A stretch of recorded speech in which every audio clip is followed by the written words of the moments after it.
السلام علیکم ورحمۃ اللہ وبرکاتہ۔ ان الحمد للہ نحمده ونستعینه ونستغفره ونعوذ باللہ من شرور انفسنا ومن سیئات اعمالنا، من يهده الله فلا مضل له ومن يضلله فلا هادي له، واشهد ان لا اله الا الله واشهد ان محمدا عبده ورسوله۔ يا أيها الذين آمنوا اتقوا الله حق تقاته ولا تموتن إلا وأنتم مسلمون۔ يا أيها الناس اتقوا ربكم الذي خلقكم من نفس واحدة وخلق منها زوجها وبث منهما رجالا كثيرا ونساء، واتقوا الله الذي تساءلون به والأرحام إن الله كان عليكم رقيبا۔ يا أيها الذين آمنوا اتقوا الله وقولوا قولا سديدا يصلح لكم أعمالكم ويغفر لكم ذنوبكم، ومن يطع الله ورسوله فقد فاز فوزا عظيما۔ أما بعد فإن خير الحديث كتاب الله، وخير الهدي هدي محمد صلى الله عليه وسلم، وشر الأمور محدثاتها وكل محدثة بدعة وكل بدعة ضلالة وكل ضلالة في النار۔ وقد قال الله تبارك وتعالى في القرآن المجيد: أعوذ بالله من الشيطان الرجيم، إنهم فتية آمنوا بربهم وزدناهم هدى۔ رب اشرح لي صدري ويسر لي أمري واحلل عقدة من لساني يفقهوا قولي، رب زدني علما، اللهم رب زدني علما، اللهم ألهمني رشدي وأعذني من شر نفسي، آمین۔ محترم حاضرین، ہر قسم کے حمد و ثنا، بڑائی و کبریائی، تعریف و تسبیح اللہ وحدہ لا شریک، خالق کائنات، مالک ارض و سما کے لیے لائق و زیبا ہے۔ بے پناہ درود و سلام و پیارے نبی جناب محمد رسول اللہ صلی اللہ علیہ وسلم پر، جو اس کائنات کے لیے رحمت بن کر تشریف لائے۔ اللہم صلی علی محمد وعلی آل محمد کما صلیت علی ابراہیم وعلی آل ابراہیم انک حمید مجید۔ اللہم بارک علی محمد وعلی آل محمد کما بارکت علی ابراہیم وعلی آل ابراہیم انک حمید مجید۔ محترم حضرات، جو عنوان دیا گیا ہے کہ نوجوانوں کے بگاڑ اور ان کا حل، مجھ سے پہلے شیخ محترم نے بڑے اچھے انداز سے اس کی وضاحت کی کہ کیسے ہمارے نوجوان بگڑ رہے ہیں، اور شیخ نے اس کا حل بھی بتا دیا ہے تقریباً کہ ماں باپ کو نگرانی کرنی چاہیے۔ حقیقی بات یہ ہے کہ نوجوان کسی بھی قوم کا ایک عظیم سرمایہ ہوتے ہیں۔ کسی بھی قوم کے عروج و زوال میں نوجوانوں کا بڑا کردار ہوتا ہے۔ نوجوان کسی معاشرے کے سدھر جائیں وہ معاشرہ سدھر جاتا ہے، نوجوان کسی معاشرے کے بگڑ جائیں وہ معاشرہ بگڑ جاتا ہے۔ اس لیے کہ نوجوانوں میں کچھ کر جانے کا جذبہ ہوتا ہے، ان کے اندر ان کے حوصلے وہ پہاڑوں کی طرح مضبوط ہوتے ہیں، ان کی رگوں میں جوان خون دوڑ رہا ہوتا ہے اور ہمت و حوصلہ ان کے اندر ہوتا ہے۔ تو ہمیں اپنے نوجوانوں پر توجہ دینے کی خاص ضرورت ہے۔ موجودہ حالات میں ہم دیکھتے ہیں کہ نوجوان دین بیزار ہو چکے ہیں، دین کے علم کی بہت زیادہ نوجوانوں میں کمی ہے۔ آپ دیکھیں، ابھی میں واٹس ایپ پہ ایک ویڈیو دیکھ رہا تھا، ایک صاحب نوجوانوں سے پوچھ رہے تھے کہ انبیاء علیہ السلام کے نام بتائیے، 5 نبیوں کے نام بتاؤ۔ نوجوان چہرے پہ داڑھی بھی موجود ہے لیکن انبیاء کے نام نہیں بتا سکے۔ اس نے پوچھا کہ کم سے کم صحابی کا نام بتاؤ، ایک صحابی کا بھی نام نہیں بتا سکتا۔ اس نے پوچھا کہ عمر فاروق کو جانتے ہو؟ عمر بن خطاب کا نام سنا ہے؟ نوجوان کہتا ہے کہ ہاں وہ نبی تھے۔ اللہ اکبر! آپ اندازہ لگائیے کہ یہ نوجوانوں کی علم کی اور نوجوانوں کے دین سے محبت اور رغبت کا یہ ماحول ہو چکا ہے۔ نہ نبی کا پتہ ہے نہ صحابی کا پتہ ہے۔ وہ پوچھ رہا ہے کہ صحابہ کس کو کہتے ہیں۔ یہ ہمارے نوجوانوں کی حالت ہے موجودہ دور میں۔ تو ہمیں سخت غور و فکر کی ضرورت ہے۔ ہمارا بچہ اسکول جا رہا ہے، کالج جا رہا ہے، ہمیں اس کی کتابیں چیک کرنے کی ضرورت ہے، اس کے کاپیاں چیک کرنے کی ضرورت ہے کہ وہ اپنا آئیڈیل کس کو سمجھتا ہے، وہ کس کو اپنا رہنما سمجھتا ہے۔ آپ دیکھیں نوجوانوں کے کاپیوں پر یا تو فلمی ہیرو کے فوٹو رہیں گے یا پھر کرکٹ پلیئر کے فوٹو رہیں گے۔ فٹ بال پلیئر کو وہ اپنا آئیڈیل اور نمونہ سمجھتے ہیں۔ ایک فٹ بال پلیئر نے اپنے بالوں کو کٹا دیا، بیچ میں تھوڑے سے بال رکھ دیے، وہ فیشن ہو گیا نوجوانوں کے لیے۔ ہر کوئی اس کے جیسے عمل کرنے کو فخر محسوس کرتے ہیں۔ آج نوجوانوں کو یہ پتہ نہیں کہ ان کا آئیڈیل کون ہے، ان کا رہنما کون ہے، کس کو اپنا آئیڈیل بنانا چاہیے۔ کوئی کرکٹر کو دیکھ لیتے ہیں کہ وہ اس طرح کے کپڑے پہنا ہے، اسی کو پہننے میں فخر محسوس کرتے ہیں۔ پینٹ اچھا ہوتا ہے، کوئی فلم اسٹار پہن لیتا ہے، پینٹ کو پھاڑ لیتا ہے، یہ پھاڑ کر اپنے پینٹ کو اور اس میں پیون لگا کے پہننے میں فخر محسوس کرتے ہیں۔ ٹی شرٹ اچھی ہوتی ہے، کسی نے پھاڑ لیا، یہ پھاڑ کر پہننے میں فخر محسوس کرتے ہیں۔ جیسے وہ لوگ کرتے ہیں ویسے یہ اپنی عملی زندگی میں مشق کرنے میں فخر محسوس کرتے ہیں۔ یہ ہمارے نوجوانوں کا کردار ہو گیا ہے۔ تو ضرورت اس بات کی ہے کہ نوجوانوں میں جو بگاڑ ہو گیا ہے، نوجوان جو غیر شعوری طور پر غیر راہ روی کا شکار ہو رہے ہیں، ہمیں چاہیے کہ ہم ان کے اوپر نظریں رکھیں، ان کے موبائل کو چیک کریں، ان کی کتابوں کو چیک کریں، ان کے دوستوں کو دیکھیں کہ یہ دوستی کس بنیاد پر کر رہے ہیں۔ یہ دوستی دین کی بنیاد پر کر رہے ہیں یا یہ دوستی اس بنیاد پر کر رہے ہیں کہ یہ دوست کے ساتھ مل کر ہم فلم دیکھنے جائیں گے۔ یہ دوست ایسا دوست ہے جو لڑکیوں کو چھیڑتا ہے، اس کے ساتھ مل کر ہم بھی لڑکیوں کو کے اوپر آوازیں کسیں گے۔ یہ دوست کس بنیاد پر یہ دوستی کر رہا ہے؟ دوستی تو دین کی بنیاد پر ہونا چاہیے، لیکن آج نوجوان، اچھے گھروں کے نوجوان غلط دوستی ملنے کی وجہ سے، غلط صحبت ملنے کی وجہ سے بگڑ رہے ہیں۔ ماں باپ دیندار ہیں، ماں باپ نیک ہیں، بچوں پر توجہ نہ دینے کی وجہ سے یہ بچوں کے غلط جگہ دوستی کر رہے ہیں، اور غلط دوستوں کے ساتھ مل کر یہ کبھی بیڑی پیتا ہے، اور جب بیڑی پینے کی عادت ہوتی ہے، پیسہ آ جاتا ہے تو سگریٹ پیتا ہے۔ دوست پورا سگریٹ پیتے ہیں، یہ ایک دو کش لگاتا ہے، اس کو عادت پڑنے لگتی ہے کیونکہ غلط صحبت اس کو ہوئی، ہم نے اس پر توجہ نہیں دی۔ سگریٹ کے بعد جب پارٹیاں ہوتی ہے تو شراب تک بات چلی جاتی ہے۔ یہ الگ بات ہے کہ وہ دوست دوسرا ایک باٹل شراب پیے تو یہ ایک دو گھٹ شراب پیتا ہے، کیونکہ دوستوں کا بھی خیال رکھنا ہوتا ہے، دوست کو بھی خوش کرنا ہوتا ہے۔ پھر اس کے بعد پتہ نہیں کہاں تک بات چلی جاتی ہے۔ تو ضرورت اس بات کی ہے کہ ہم ہمارے نوجوانوں پر گہری نظر رکھیں، اس لیے کہ قوم کے سرمایہ ہیں۔ میرے دوستوں، بگاڑ کے بہت سارے اسباب ہو سکتے ہیں۔ آپ دیکھتے ہیں معاشرے کے اندر ہمارا نوجوان بگڑ رہا ہے، موبائل فون بھی ایک سبب ہو سکتا ہے۔ ہم تو موبائل میں ریچارج کر کے دیتے ہیں، لیکن وہ موبائل پہ لاک کر کے رکھا ہوتا ہے۔ ہم بھی موبائل دیکھ نہیں سکتے، چیک نہیں کر سکتے۔ باپ چیک کرتا ہے تو بیٹا ناراض ہو جاتا ہے۔ تو یہ سب بگاڑ کے اسباب ہیں، یہ انٹرنیٹ، یہ موبائل، یہ سب چیزیں بہت سارے اسباب ہو سکتے ہیں، لیکن وقت کم ہے۔ میں اسباب پر آپ کی توجہ مبذول نہیں کراؤں گا، میں اس کے علاج کی طرف توجہ آپ کی مبذول کراؤں گا، کیونکہ اسباب تو بہت سارے ہو سکتے ہیں، ہر ایک گھر کے الگ اسباب، ہر نوجوان کے بگڑنے کا الگ سبب ہو سکتا ہے، لیکن ہم یہ دیکھیں گے کہ شریعت نے ان کا علاج کیا مقرر کیا ہے۔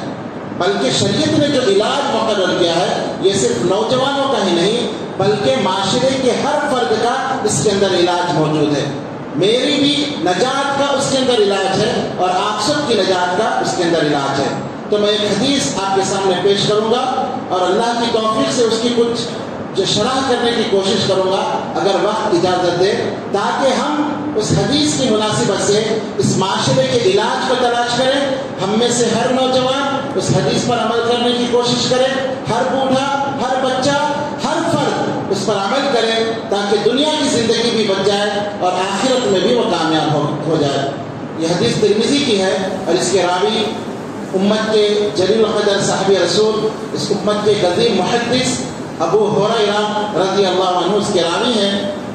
فرماتے ہیں کہ نبی اکرم صلی اللہ علیہ وسلم سے پوچھا گیا، اے اللہ کے نبی صلی اللہ علیہ وسلم، جنت میں سب سے زیادہ وہ کون سے اعمال ہوں گے جو ایک انسان کو جنت میں داخل کریں گے؟ سب سے زیادہ کیا چیز ہوگی جس سے ایک انسان جنت میں داخل ہوگا؟ تو آپ صلی اللہ علیہ وسلم نے فرمایا التقوی و حسن الخلق۔ دو چیزیں ایسی ہیں